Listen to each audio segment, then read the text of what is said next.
Welcome inside the Shokhouz. Shokhouz. Big Shot Bob Robertson.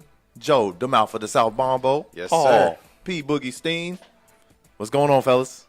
Man, I'm actually just glad that it's summertime and we're done watching horrible basketball being played the past 4 or 5 games. And we got some good defensive soccer going on. And, I mean, we're just looking forward to football season right around the corner, right? Oh, yes. Amen. Sports is life. It transitions. We go through the seasons and new sports always come upon us. Congratulations to the San Antonio Spurs, Tim Duncan, Greg Popovich, their 5th NBA banner after defeating the Miami Heat 4-1. Thoughts on the series first, Joe? My thoughts on the series, man, was the 4-1 defeat of Miami Heat seemed to be more – it seemed worse than it actually was. Mm-hmm. I felt like Miami played good the first 2 games, but after that, the 4-1 defeat seemed like what it was. But it easily could have been a 2-0 series to start off, but it didn't turn out that way. Obviously, cramp gate happened, and then the rest is history. Miami could only pull out 1 win, and after that, the Spurs seemed to run through them, you know? And it was crazy because Miami won game 2. I thought they would have all the momentum going into game 3, looking to get game 3 and lay in a statement, and they laid a dud. Their energy was terrible in those 2 home games they had. Yeah, and it's just – the only thing you could point towards was energy and effort, and it seemed like they didn't know what it hit them when it did hit them, or they were just waiting for their time, like the championship mode was going to kick in a gear. And it seemed that they relied on – we have that championship mentality or that championship aspirations, and you can't – the heart of a champion. Yeah. Like the heart of a champion was going to get them through the San Antonio series, who had the agony of defeat faced with them. So, you know, when you look at that, it just seemed like Miami wasn't into the game. They didn't want that 3rd championship as much as San Antonio wanted that 5th. And it showed throughout games 3 and on out. Miami seemed flat-footed. They didn't know how to react on defense. And first things first, when you get taught basketball, you know to get down, get your knees bent. And Miami seemed to be standing straight up all series long. So, I mean, it's just like boxing. When you stand straight up and you don't get in your stance, if you get hit, you're going to get knocked on your butt. And that's what happened. They didn't stand up for the 8 count. They just laid down. They just laid down. I mean, the past few years, Miami had the timely shooting. Shane Battier showed up in a Game 7, or Mike Miller would have an on-fire game. They just didn't have it this finals. Their team looked really old. Rashard Lewis, Ray Allen, Chris Birdman Anderson, Udonis Haslem. Birdman looked really old and really tired. I mean, they are really old. Shane Battier, all of those guys are 35-plus. I think all of them could retire or probably will retire. What are the big 3 going to do? What are they going to do to either make this thing work or they're going to go their separate ways? I feel Wade will retire. That's just my feeling. Retire? He still had some good moments. I don't think he's a 35 a minute a night game a night guy anymore, but 20 to 25 minutes he could still give you something. This is how I feel, because first of all, he's not good to play back-to-back games. You know, he's not going to be able to hold up throughout the season. So with 3 rings under your belt, making it to past 4 finals, you know what the team needs from you, and you know what you're able to give. Mm-hmm. I don't know what more he can do this offseason that's going to get that need any better. It's to not. come into next year and to even give him the same effort, because when it comes down to playoffs, you have to be able to give those minutes and be reliable for 7 games if you have to go that route. And it just doesn't seem like he was reliable in the home stretch. He had a good game 1, and then after that, it just seemed like his legs just gave up on him. I don't know what they can do, but all they have to do is basically get the right pieces in. And I feel with Pat Riley and that organization, LeBron will stay. Let's keep that. Okay. Let's put that on the table there. I believe Bosh will be their most reliable second option. Find that 3rd guy.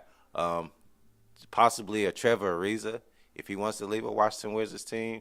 I mean, we were talking earlier about Kyle Lowry, and they need to sharp that point guard. Yeah, they have to do something. They got to get us another point guard. Would you keep Mario Chalmers? No.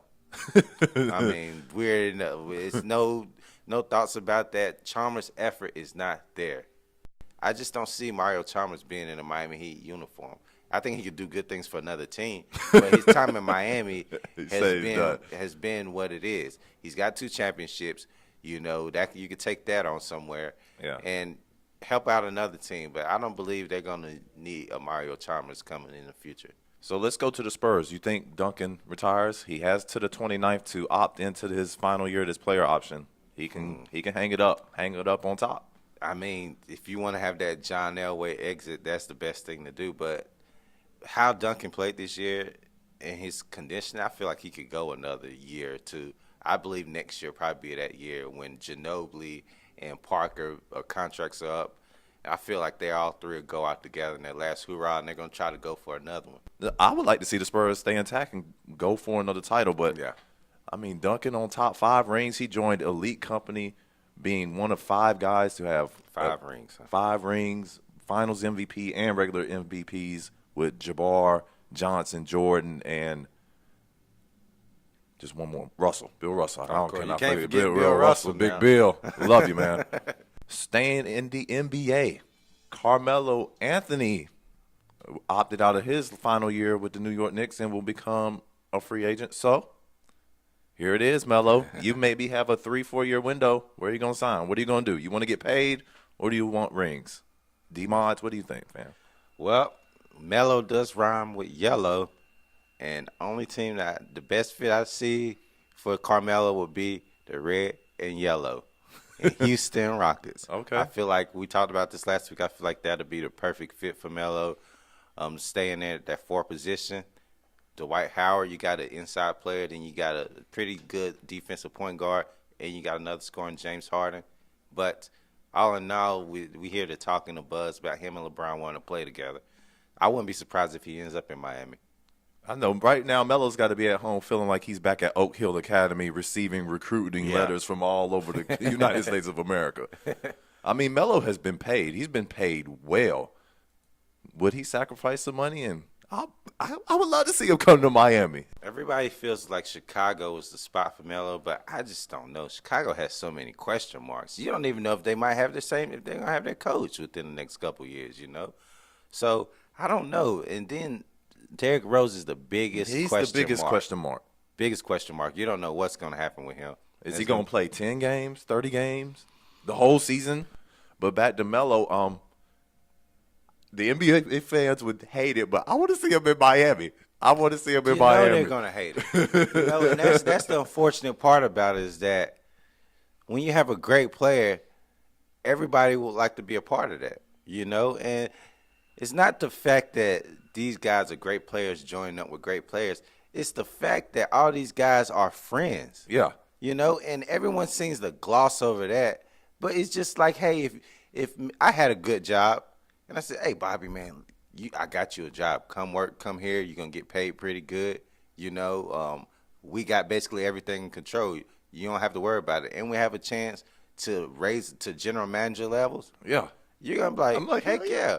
We got this, man. Let's do it. So your gut feeling, where do you think Melo goes? I'm going to say Melo's going to end up in Chicago. In Chicago? I really think he's going to stay in New York, give Phil Jackson a chance. Yeah. And under maybe like a 2-year deal. And the world is joined together for FIFA 2014 in Brazil. What a great opening 13 games, 12 games. 12 out of the 13, there was a winner. So, Joe, what were you watching during the what games did you check out during the FIFA World Cup, and what were your thoughts of them? I was watching a lot of African nation soccer. I watched Ghana play. I watched a little bit of Ivory Coast, Nigeria tied. Watched that game against Iran. Watched the Netherlands play Spain for a good little bit. That was a pretty good game.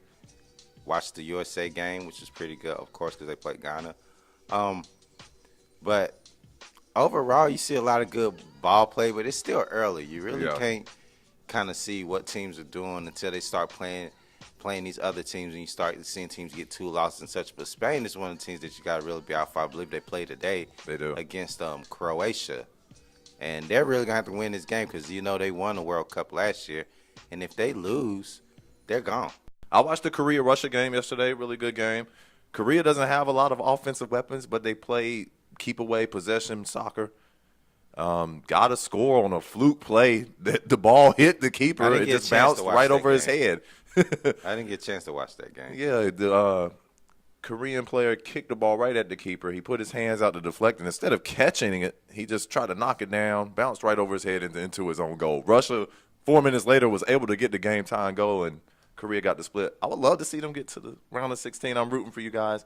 I was impressed with the USA. I thought they were going to give that game up because Ghana was pressuring, getting shots the entire second half. It felt like Ghana was going to get that tying score and get that go-ahead scoring in the 86th minute. That great substitution by the USA to get Brooks in. That was a great substitution because US didn't have anything basically They going. had nothing going. They game, looked winded. Players leaving with cramps and strains, and to get those young legs in to get that goal late really sets up well for the U.S. to move on to the round of 16. That just might be their highlight moment. I mean, even the last time the U.S. played, they really didn't do too much. It seemed like everybody was dying for that one victory that made everyone say, "Oh yes, we love soccer." Mm-hmm. USA is irrelevant when it comes to soccer. If they wouldn't have got that first beginning goal in 2 minutes, they would have tied that game, and we wouldn't be having this big hoorah right now. Altidore is possibly going to be out for the group play. Yeah. So what are you going to do? And he's their best forward. Their fastest, most physical forward. So that is one of the biggest stories coming out of this, When the guy can't stay healthy, you got a big road ahead of you. So good luck to USA. Good win. The next game against Portugal, and one of the Portuguese players was red card, so he's not going to be able to play in this next game.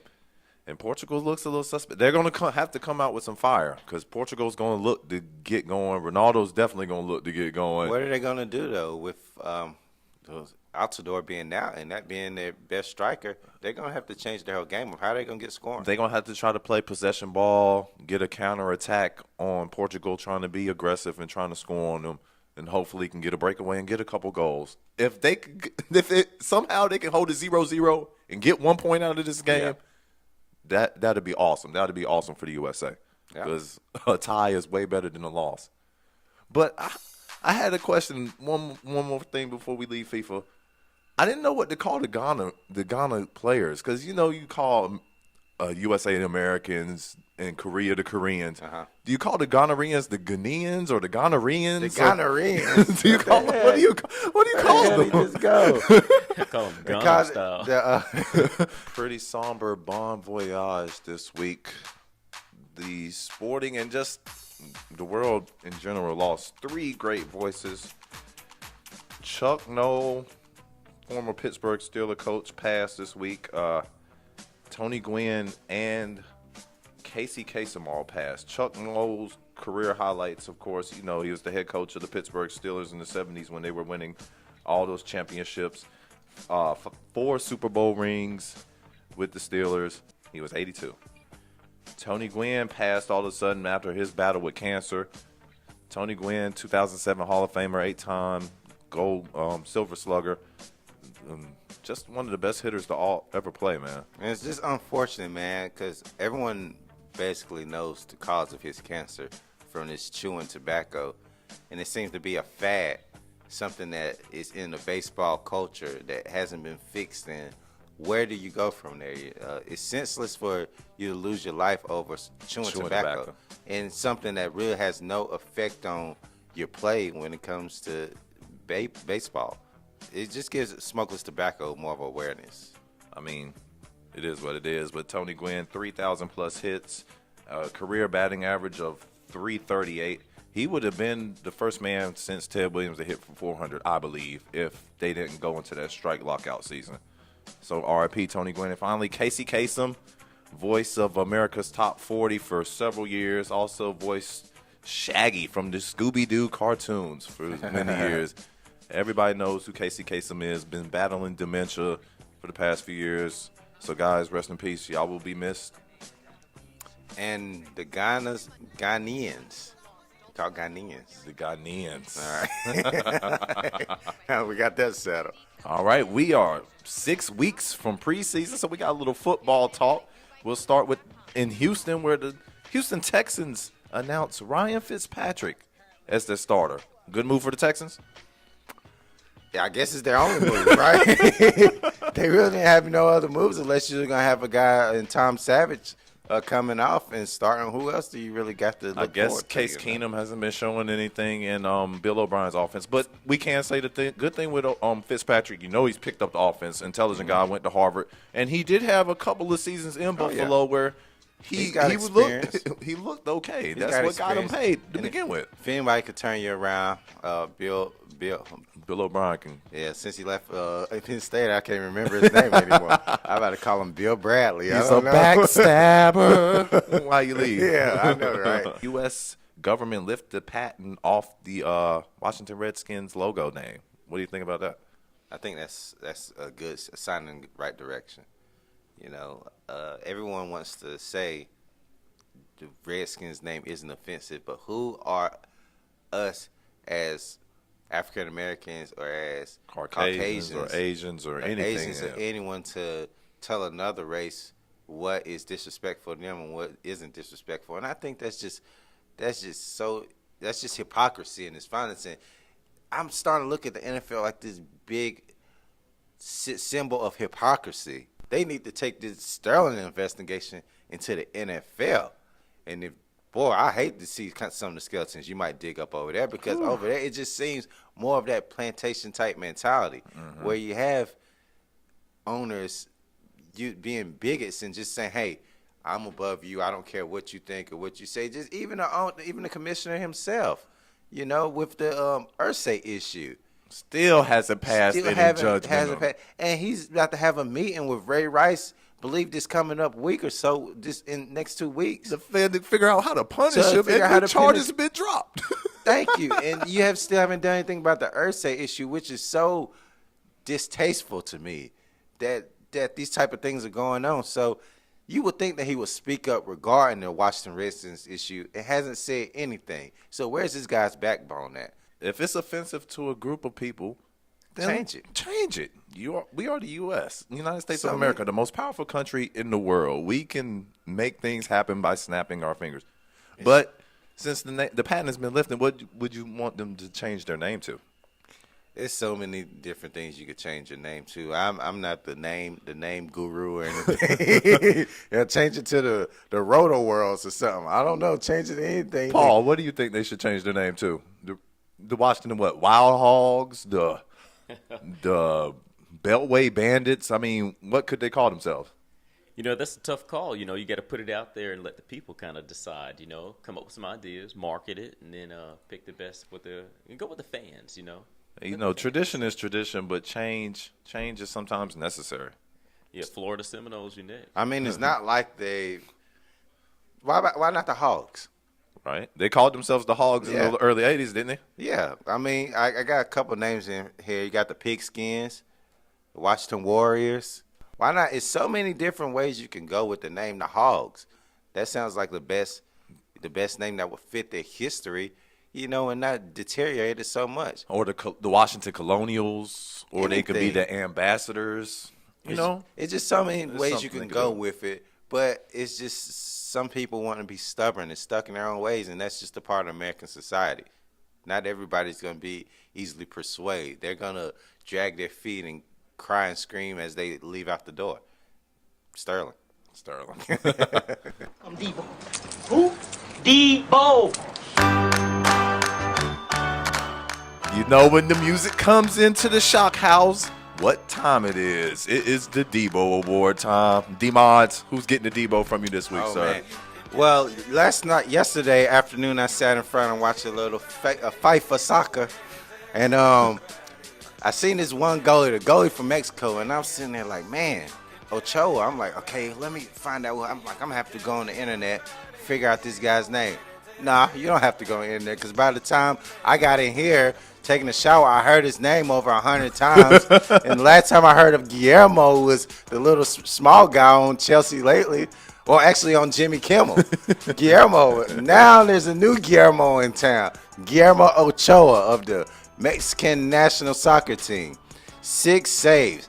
And boy, every one of those 6 saves was as clutch as the one before. Absolutely. This guy was diving over, knocking balls out of the goal, making plays right in front of him. He was like the Spider-Man of goaltenders and of goalies, and he gets it hands down. No explanation needed. Guillermo Ochoa, you're my Debo of the week. My Debo goes to the Los Angeles Kings, their second Stanley Cup in the last 3 years with a dominant 4-1 series win over the New York Rangers. They were the bigger physical, more mentally tough team. They would get down 2 goals, and they just kept coming back and kept putting pressure on Lundqvist, and finally they just broke through. So congratulations to the Los Angeles Kings. Yeah, most definitely. And, of course, where there are Debo awards, there are 0 awards. The Amen. people that just didn't stack up. D-Mods, who's getting your 0? As much as it hurts me to say this, Miami Heat's defense, Miami Heat effort. This week you're on my 0 to work. A week, I can't even get my words right. I don't understand what's going on. You just got what a y'all look were of thinking, what they were eating. you got a look of disgust on your face right now. Oh my gosh! You think this is a look of disgust? You should have seen me watching the game. I wouldn't have It wanted was- to been it's around like, you It's right like during a the fat game. guy eating potato chips. I just sat there like I'm watching the couch eating potato chips. A fat guy. I didn't want to move. I didn't want to say anything. I didn't want to cheer. It was just horrible, horrible effort. And my 0 award goes to another pitiful performance, the New York Rangers. Everyone except Henrik Lundqvist, because, my God, y'all let this man down. Y'all were turning the puck over right in front of the net, leaving wide open shots against him, not getting shots on your own. Couldn't help the keeper out to win. I'm surprised y'all got 1 win. So the Rangers team, except Mr. Lundqvist, y'all get a 0. It's been the year of pro sports this year has been all about the Midwest to the great Northwest. Yeah, man. Spurs, Seahawks, the Kings. Who's going to win in baseball? We might as well just take the Oakland Athletics or the Texas Rangers or something, right? Or the Cardinals. Yeah. Or take the Dodgers. Take the Dodgers. It's going to be a West Coast yeah. team. D-Mods, what are you watching this weekend, fam? This is what I'm going to be watching. I'm going to be watching the College World Series. I've been really into the College World Series and just the college baseball atmosphere. These guys really do play hard, and it doesn't matter when you turn on the TV. If you get a chance and you see it on it, just turn it on for a second. And I guarantee you one of the scores will probably either be tied or be scoreless. And it seems like a lot of these games go down to the last bit, and you can't miss a second. And then I was watching TCU last night versus Virginia, I believe it was. What a classic game. And I was watching the game within the 6th or 7th inning, and it was tied 2-2. I passed out right in front of the TV. I wake up an hour and a half too later, and the game's still on. I thought it might have been 12 o'clock, 1 o'clock, and they was playing a replay. But no, they were in the 12th inning at that point in time. So with that said, and I still fell asleep on the game. So with that said, I'm going to be sitting down watching me some College World Series, because you're going to be seeing some big-time players that's going to be playing in the pros in the next couple of years, and they don't lack effort. Yeah. Miami Heat. My daughter's turning 2 this weekend, so I'm going to be watching a lot of her for the birthday cakes and That's the way to presents and cop stuff. out. That's the way to cop out of it. I ain't mad at you, though. Aubrey, I love you, baby. Amen. That is the truth. And before we leave y'all guys this week, we want to let you know what's irking us or what's on our brain. Joe, turn the floor over to you, sir. All right, well, I'm gonna just go off the point of you saying what's irking us, and what's really irking me is all these so-called people that come out of nowhere. That all of a sudden San Antonio bandwagon riders. Like We I love don't the Spurs. And it's so funny. I got one of these good friends. I'm calling his name out, Prince Davies. Last year, during the San Antonio Miami Heat series, he was going in on me every game. When we win, I was going back at him. All right, when we won that series, didn't hear nothing from him. All throughout this season, I'm sitting there. I'm always cheering my team on. Let's go Heat. Ready to watch the Heat game all year long. Ain't heard no response. All of a sudden, we get to the playoffs, and this guy just comes out of nowhere. when San Antonio, not even just the playoffs, when San Antonio and Miami are back, now he's all of a sudden on their pictures, posting this, that, and this. Seriously, guys, all you people that I haven't heard from you all year long, when it comes to the finals, just stay at home and watch the games. You don't have to take the Twitter and all this and turn into a hater, because that's what you are, simply a hater. My final thought this week is, Bill Simmons said something really, really cool after the Spurs Heat game 5. Fans cry that our athletes aren't humble and quiet and just go out and do their job. But that's Tim Duncan in a sentence. Humble, go out, do your job, ultimate superstar, gives all the credit to his team. But yet, no commercials for this guy. No sneaker endorsement deals. They need to get us some damn clothes commercials. Something. Let's do something for Timmy. Game. These games is not looking good. With his pants tucked in. Did you see the yellow black plaid shirt he came in with the game for? Yes.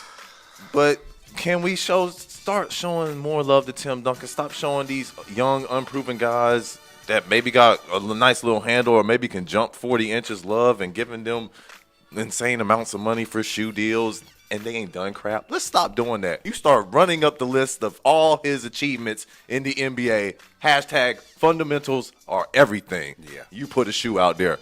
That's all you got to do with Duncan. You don't need him to play any characters. You don't have to have him with any creative dribble or anything. You just show stats, show fundamentals. Like, hey, you want to be a winner? You want to be a Hall of Famer? Get this man shoe and do what he does. And with that, that's the show this week. Catch our podcast on Spreaker.com. You can also see the show on our YouTube channel, The Shokhouz. Shokhouz. For D-Mods, I'm BSB, Big Shot Bob. We'll see y'all next time. Boom shakalaka.